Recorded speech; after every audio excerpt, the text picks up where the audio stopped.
তখন আল্লাহ তাদের উপর চাপিয়ে দিলেন ক্ষুধা এবং ভয় ভীতির আযাব। আল্লাহ রাব্বুল আলামিন ফাযাকাহাল্লাহ, আল্লাহ তাদেরকে আস্বাদন করালেন, চাখিয়ে দিলেন, মজা চাখানো যেটাকে বলা হয়। আল্লাহ শাস্তির মজা, কিসের শাস্তি? লেবাসাল জু, ক্ষুধার, আর খেতে পাচ্ছে না, অনাহারে থাকতে হচ্ছে। জি, আর ওয়াল খৌফ, ভয় ভীতি, এগুলি আল্লাহর বড় নিয়ামতের বিপরীতটা। ক্ষুধা মুক্ত হওয়া আর নিরাপদ থাকা আল্লাহর বড় নিয়ামত। আসসালামু আলাইকুম রহমতুল্লাহ বারাকাতুহু। 9 নম্বর, আল্লাহর শুকরিয়া আদায়ের ক্ষেত্রে সহযোগী বিষয় হচ্ছে যে আল্লাহর কাছে দোয়া করবেন। কারণ দোয়া হচ্ছে আল্লাহর কাছে সাহায্য চাওয়া। আর আল্লাহ ক্ষমতা না দিলে আমাদের কোনো ক্ষমতা নেই। সব কিছুর মালিক আল্লাহ। প্রতিটি অঙ্গ প্রত্যঙ্গে ক্ষমতা দাতাকে একমাত্র আল্লাহ রাব্বুল আলামিন। আছে সব কিছু ঠিক আছে, অনেক মানুষ আছে মাথা থেকে পা পর্যন্ত এত সুঠাম, এত সুন্দর দেখতে, এত স্মার্ট, কিন্তু রোগের শেষ নেই।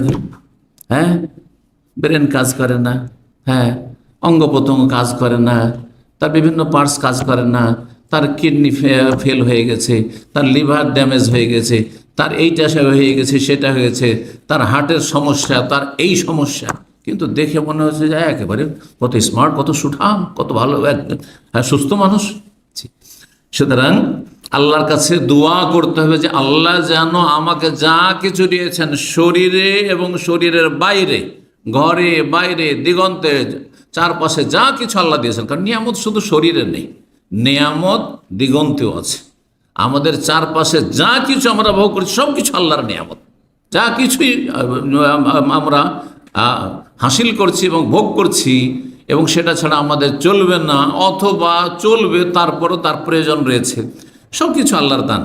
দোয়া করতে হবে রাব্বুল আলামিনের কাছে যে আল্লাহ যেন আমাকে শুকরগুজার বান্দাদের সাথে শামিল করে নেন। এই মর্মে নবী করিম সাল্লাল্লাহু আলাইহি সাল্লাম মুআয ইবনে জাবাল রাদিয়াল্লাহু তাআলা আনহুকে বলেছিলেন, ওয়াল্লাহি ইয়া মুআয, আল্লাহর কসম করে বলছে, হে মুআয, ইন্নী লা উহিব্বুকা, আমি তোমাকে ভালোবাসি। এখান থেকে বোঝা গেল কেউ যদি কাউকে ভালোবাসে বলে দেবেন আমি আপনাকে ভালোবাসি, আল্লাহর জন্য ভালোবাসা, ফিতনার ভালোবাসা নয়। আচ্ছা না, কারো পয়সা আছে সেজন্য ভালোবাসা, কারোর সাথে স্বার্থ জড়িত আছে সেজন্য ভালোবাসা, হ্যাঁ, পুরুষের নারীর সাথে ভালোবাসা, স্ত্রী ছাড়া, হ্যাঁ, বেগানা কারোর সাথে, নন মাহারামের সাথে, এগুলো হারাম, এগুলো ফিতনা। কিন্তু আল্লাহর জন্য, আল্লাহর দিনের জন্য, আল্লাহ সন্তুষ্টির জন্য ভালোবাসা, ইন্নী লা উহিব্বুকা, মুআয, তোমাকে আমি খুব ভালোবাসি। ফালা তানসান তাকুলা দুবারা কুল্লি সালাতিন, সুতরাং তুমি ভুলবে না প্রত্যেক ফরজ সালাতের পরে এই দোয়াটি পাঠ করতে। এই দোয়াটি পাঠ করতে ভুলবে না। কি? আল্লাহুম্মা আইন্নি আলা যিকরিকা ওয়া শুকরিকা ওয়া হুসনি ইবাদাতিক, হে আল্লাহ আমাকে সাহায্য করো। তাহলে আল্লাহর সাহায্য না হলে পারবেন না আপনি শুকরিয়া আদায় করতে। আল্লাহ আমাকে সাহায্য করো আলা যিকরিকা, তোমার জিকির আজকারের, তোমাকে স্মরণ করার, হ্যাঁ, 5 ওয়াক্ত সালাত কায়েম করার, তাহাজ্জুদ পড়ার জন্য, দান খেরাতের জন্য, ভালো কাজ করার জন্য, সিয়াম পালনের জন্য, ফরজ নফল আদায় করার জন্য, হারাম থেকে বেঁচে থাকার জন্য আমাকে সাহায্য করো। অনেকে বিভিন্ন পাপে জড়িয়ে আছেন, বিশেষ করে যারা পরিবার ছাড়া থাকছেন আর যৌবনের জ্বালা রয়েছে, এই কথাগুলি বলার প্রয়োজনও আছে প্রবাসী ভাইদের জন্য।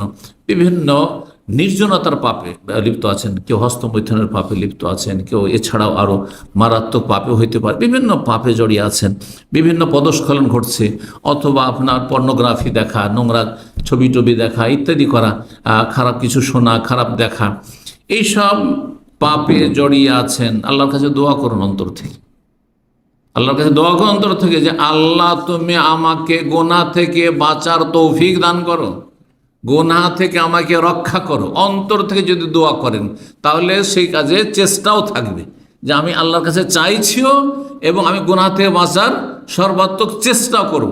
দেখবেন তখন বাঁচতে পারবে। এক ভাই একদিন বলছে যে শেখ আমার ফেসবুক ছিল, কিন্তু ফেসবুকটা আমি বন্ধ করে দিয়েছি। কেন বন্ধ করেছেন? কারণ ফেসবুকে বহুবার চেষ্টা করলাম যে আমি শুধু দিনই আলোচনা শুনবো, ভালো কিছু শুনবো, ভালো কিছু দেখবো, পড়বো, কিন্তু ভালো করতে করতে যখন খারাপ চলে আসে তখন একটু দেখি আর একটু দেখি করতে করতে অনেকক্ষণ তখন ওই পাপে থেকে যায়। দেখছি যে পাপ অনেক বেশি হয়ে যাচ্ছে, চোখের পাপ হয়ে যাচ্ছে, হ্যাঁ, অনেক চোখের পাপ হয়ে যাচ্ছে। তখন আমি বন্ধ করেছি, খুব ভালো কাজ করেছে। এইরকম লোকের জন্য ফেসবুক, সোশ্যাল মিডিয়া, যাতে পাপ চলে আসছে আপনার সামনে আর নিজেকে সামলাতে পারছেন না, তাদের জন্য তাতে ঢোকাই জায়েজ নাই। এসব সাইটে ঢোকা মোটেই জায়েজ না আপনার জন্য, কারণ হারাম থেকে বাঁচা ফরজ। আর হারাম থেকে যার মধ্যে বাঁচতে পারবেন সেটা করা ফরজ আপনার জন্য। আল্লাহুম্মা আইন্নী আলা যিকরিকা ওয়া শুকরিকা, শুকরিয়া আদায়ের তৌফিক দান করো, শুকরিয়া আদায়ের জন্য সাহায্য করো। ওয়া হুসনে ইবাদাতিকা, আর সুন্দর করে ইবাদত করার জন্য তুমি সাহায্য করো। তো আল্লাহুম্মা আইন্নী আলা যিকরিকা ওয়া শুকরিকা, আইন্নী আলা শুকরিকা, আল্লাহ তোমার শুকরিয়া আদায় করার জন্য আমাকে সাহায্য করো। আল্লাহ যেন অন্তর থেকে এই দোয়াগুলি করার তৌফিক দান করেন। আমি বলেছিলাম যে সময় যদি থাকে তো আর একটি জিনিস বর্ণনা করে দেবো। 5টি পয়েন্ট রয়েছে, খুব সংক্ষেপে বলে দিই। সেটা হচ্ছে, যদি আল্লাহর শুকরিয়া আদায় না করেন তো তার ভয়াবহতা, তার ক্ষয়ক্ষতি অথবা কুফল। 1 নম্বর হচ্ছে যে আল্লাহর যদি অকৃতজ্ঞ হন, নিয়ামতের শুকরিয়া আদায় না করেন। আর শুকরিয়া আদায় বললাম অন্তর থেকে করতে হবে, জবান দ্বারা করতে হবে, আর কি করতে হবে? কয়টি? 9টি বয়ান করেছি, একটি থেকে গেছি কিন্তু, সেটি হচ্ছে, এটি বলেনি, 9টি বর্ণনা করলাম না কি সম্পর্কে? হ্যাঁ, আল্লাহর শুকরিয়া আদায়ের ক্ষেত্রে সহযোগী বিষয়, কেমন করে আপনি আল্লাহর শুকরিয়া আদায় করতে পারেন যথাযথ। 10 নম্বর পয়েন্টটি ছুটে গিয়েছিল, সেটি হচ্ছে আল্লাহর নিয়ামতকে আল্লাহর সন্তুষ্টির কাজে ব্যবহার করা। আল্লাহর নিয়ামতকে আল্লাহর সন্তুষ্টির কাজে ব্যবহার করা, যা আল্লাহ দিয়েছেন তা দ্বারা যেন কি হয়? নেকির কাজ হয়, ভালো কাজ হয়, কমপক্ষে জায়েজ কাজ হয়, হারাম কাজ না হয়, নাজায়েজ কাজ না হয়, অবৈধ না হয়, অপছন্দনীয় কাজ না হয়, যাতে আল্লাহ অসন্তুষ্ট হবেন। আপনি আল্লাহর নিয়ামত দিয়ে, আল্লাহর দান, আর সেটা দিয়ে আপনি আল্লাহকে অসন্তুষ্ট করছেন, আল্লাহর দান দিয়ে আপনি হারাম করছেন, এটা যেন না হয়। এখন আপনি চিন্তা করে একটি উদাহরণ নেন। চোখ আল্লাহর কত বড় নিয়ামত, ঠিক না? এই চোখ দিয়ে কি করবেন? আপনি ফরজ সুন্নত আদায় করবেন, আল্লাহকে সন্তুষ্ট করবেন। হারাম নাজায়েজ থেকে চোখকে বাঁচিয়ে, দৃষ্টি শক্তিকে বাঁচিয়ে রাখবেন, তার মাধ্যমে আল্লাহকে সন্তুষ্ট করবেন। আপনি আপনার জবানকে, তো চোখ দিয়ে কেমন করে ভালো কাজ করবেন? চোখ দিয়ে ভালো কাজ কি করা যেতে পারে বলেন? না, হ্যাঁ, একটা তো নেগেটিভ হলো যে চোখ দিয়ে হারাম দেখবেন না, তাই না?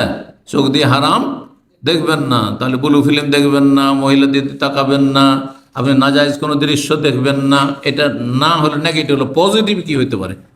চোখ, হ্যাঁ, দ্বারা কি করবেন? আপনি কোরআন তেলাওয়াত করবেন। আপনি, হ্যাঁ, চোখ দ্বারা আপনি যারা দুর্বল, অসহায়, তাদের দিকে মায়ার দৃষ্টিতে তাকাবেন, বড়দের দিকে আপনি শ্রদ্ধা সম্মানের দৃষ্টিতে তাকাবেন।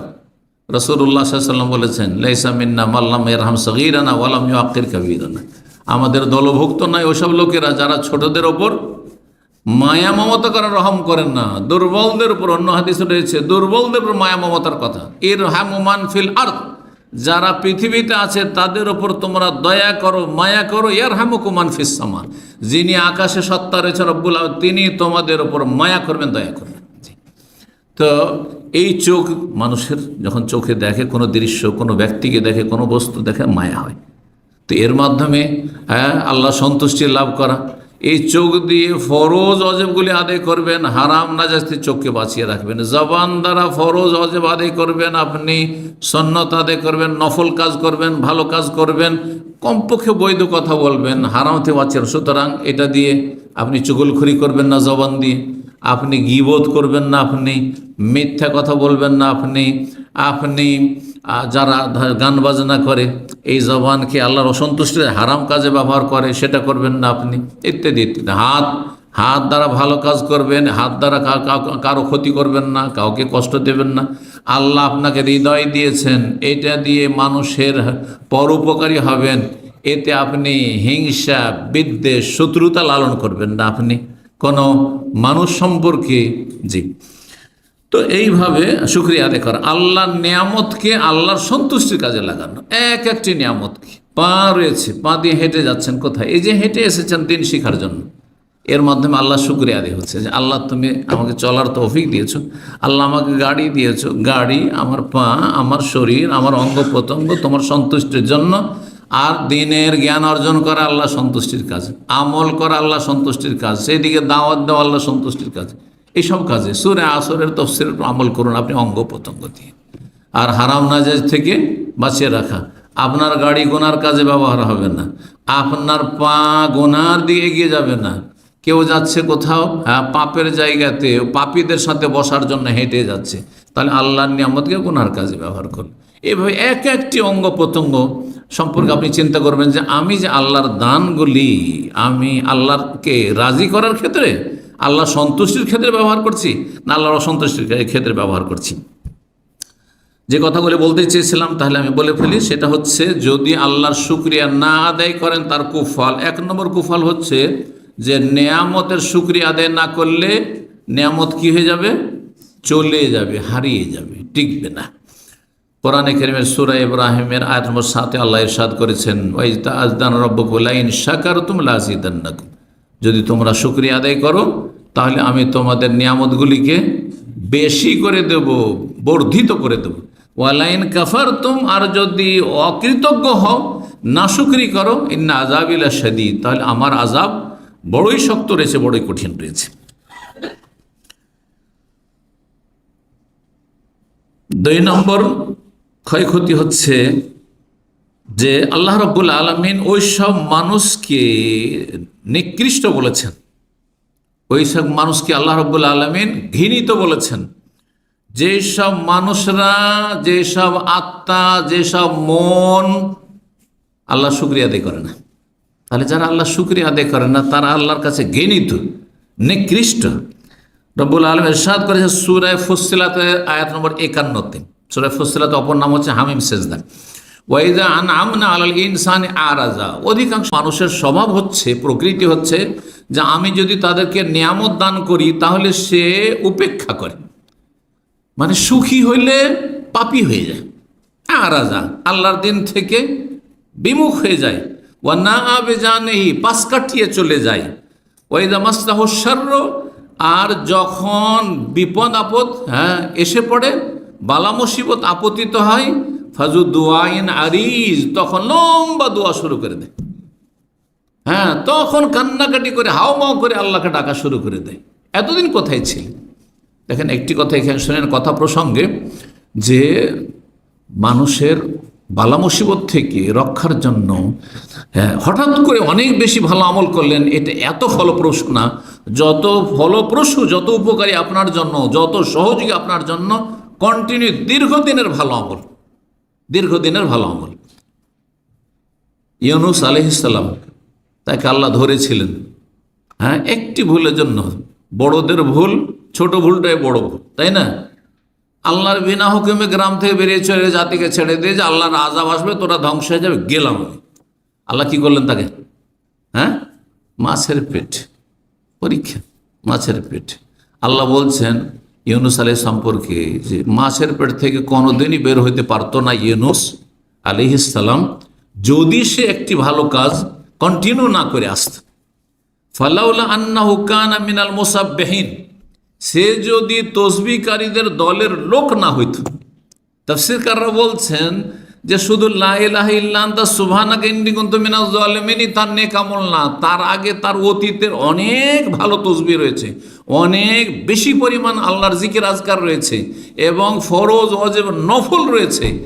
সেগুলি তাকে কি করেছে? সহযোগিতা করেছে এই বালা মুসিবত থেকে মুক্তি লাভের ক্ষেত্রে। অনেক ভালো মানুষ, দীর্ঘদিনের ভালো মানুষ ছিল, বালা মুসিবতের সম্মুখীন হলে দেখা যায় তার কিছুই হয়নি। এটা এই নয় যে ওই সময়ের কারেন্ট শুধু একটা নেক, সারা জীবন পাপ করে এলো আর হঠাৎ আল্লাহকে এমন ধরা ধরলো আর এমন দোয়া করা শুরু করলো, ভাবছে ওই দোয়া দিয়ে কাজ হয়ে যাবে। না, ওর চাইতে অনেক উপকারী আপনার জন্য হবে কন্টিনিউ আপনার দীর্ঘদিনের নেক আমল। ফালাউলা আন্নাহু কানা মিনাল মুসাব্বিহিন লালাবিসা ফি বাতনিহি ইলা ইয়াউমি ইউবআসুন। ইউনূস আলাইহিস সালাম যদি তসবিহকারীদের অন্তর্ভুক্ত আগে থেকে না হতেন তাহলে কিয়ামত পর্যন্ত মাছের পেটে থেকে যেত, সে হজমও হইতো না, মাছ হজমও করতে পারতো না, আর পচে সরেও যেত না, আর আমি তাকে মারতাম, এইভাবেই থেকে যেত কিয়ামত পর্যন্ত। সুবহানাল্লাহ।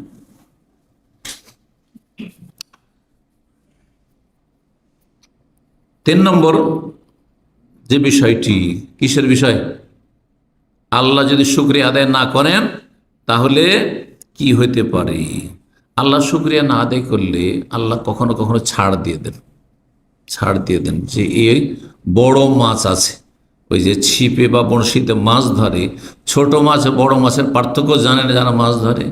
ছোট মাছ যদি লাগে সাথে সাথে খাচ করে টানবে, ঠিক কিনা, তাড়াতাড়ি উঠাবে। আর বড় মাছ যদি লেগে যায় 10 কিলো 20 কিলো 50 কিলো যদি মাছ লেগে যায়, হ্যাঁ, বড়শিতে, তখন কি করে?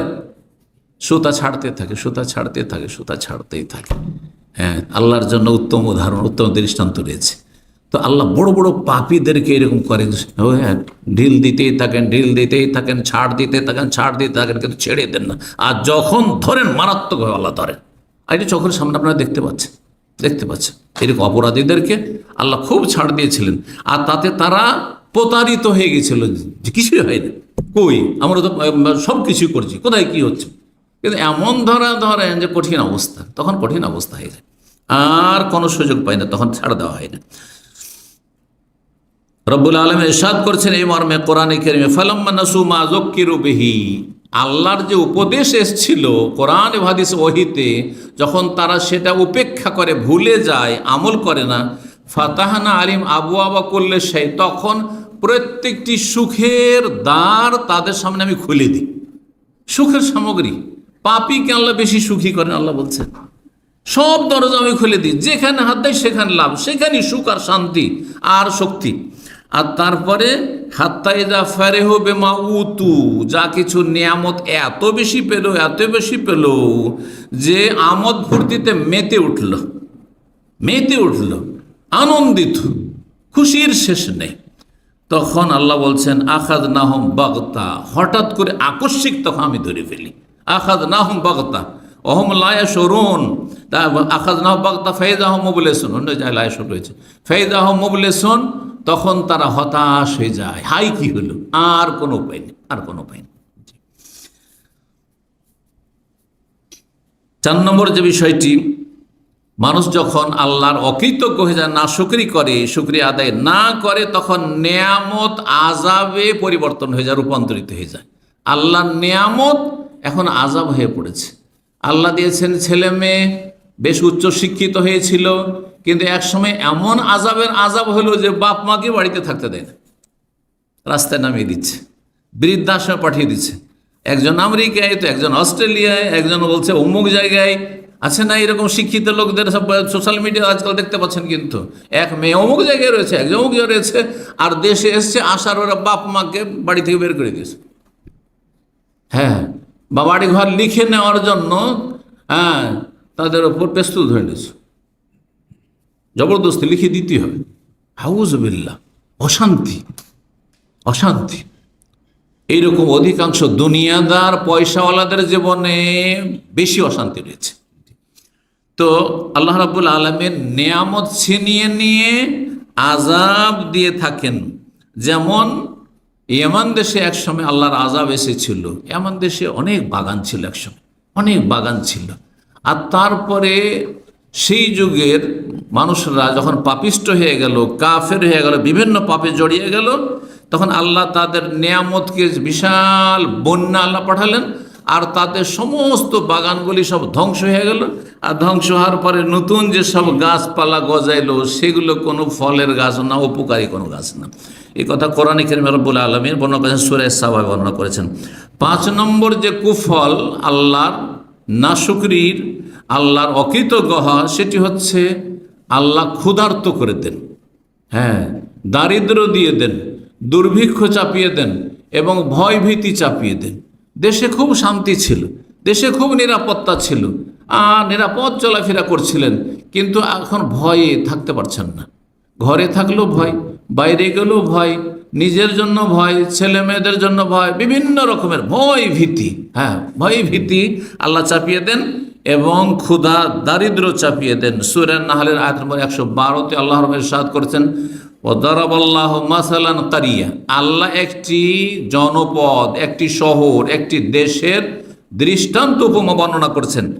কানাত আমিনাতান মুতমাইন্না, সেই গ্রামটি বা সেই জনপদটি, সেই দেশটি বড়ই নিরাপদ ছিল, নিরাপত্তা ছিল সেখানে, আর বড়ই শান্তির সাথে তারা জীবনযাপন করছিল সেখানকার অধিবাসীরা। ইয়াতিহা রিজকুহা রাগাদাম মিন কুল্লি মাকান, যেখানেই যেত সেখানে অফুরন্ত তাদের কাছে টাকা পয়সা, রিজিক রোজি আসতে থাকতো, কোনো অভাব ছিল না। ফাকাফারাত বিআনআমিল্লাহ, কিন্তু সেই জাতিরা আল্লাহর নিয়ামতের কুফরি করলো, নাশুকরি করলো। ফাআযাকাহুল্লাহু লিবাসাল জুই ওয়াল খাউফি বিমা কানু ইয়াসনাউন, তখন আল্লাহ তাদের উপর চাপিয়ে দিলেন ক্ষুধা এবং ভয় ভীতির আযাব। আল্লাহ রাব্বুল আলামিন ফাআযাকাহুল্লাহ, আল্লাহ তাদেরকে আস্বাদন করালেন, চাখিয়ে দিলেন, মজা চাখানো যেটাকে বলা হয়। আল্লাহ শাস্তির মজা, কিসের শাস্তি? লেবাসাল জু, ক্ষুধার, আর খেতে পাচ্ছে না, অনাহারে থাকতে হচ্ছে। জি, আর ওয়াল খৌফ, ভয় ভীতি, এগুলি আল্লাহর বড় নিয়ামতের বিপরীতটা। ক্ষুধা মুক্ত হওয়া আর নিরাপদ থাকা আল্লাহর বড় নিয়ামত। যদি আপনি যেখানে আছেন, এখানে যে আমরা আছি, যদি এখানে নিরাপদ না থাকতাম তো বসতে পারতাম, এতক্ষণ আলোচনা করতে পারতাম। আর আলোচনা যদি করতাম তো ফাঁকা ফিল্ডে আপনারা আসতেন? কখন আসতেন না। জি, চিন্তা করুন, এইরকম যখন পরিস্থিতি হয়ে যায়, যেসব দেশে, সুডানে বর্তমান যে অবস্থা রয়েছে, হ্যাঁ, যেসব দেশে এরকম অবস্থা রয়েছে যে জীবনের কোনো নিরাপত্তা নেই, ছেলে মেয়েদের কোনো নিরাপত্তা নেই, আর ধন সম্পদের কোনো নিরাপত্তা নেই, আপনি কি শান্তিতে ঘুমাতে পারবেন? আপনার ভাতের থালা সামনে আছে, আপনি কি খেতে পারবেন? হ্যাঁ, কখনো না। তো আল্লাহ রাব্বুল, এগুলি হচ্ছে আযাব। আল্লাহ রাব্বুল আলামিন যেন সমস্ত বালা মুসিবত থেকে হেফাজতে রাখেন এবং আল্লাহর শুকরিয়া আদায়ের তৌফিক দান করেন। আল্লাহুম্মা আইন্না আলা যিকরিকা ওয়া শুকরিকা ওয়া হুসনি ইবাদাতিক, এই দোয়াটি বেশি বেশিও পড়বেন, এমনি সময়তেও পড়বেন। আর বিশেষ করে সুন্নতি যে আমল, সেটি হচ্ছে ফরজ সালাত শেষ করার পরে যেসব জিকির আজকার রয়েছে, তার মধ্যে এই জিকিরটি সবসময় পড়ার চেষ্টা করবেন। আল্লাহ যেন তৌফিক দান করেন। আল্লাহুম্মা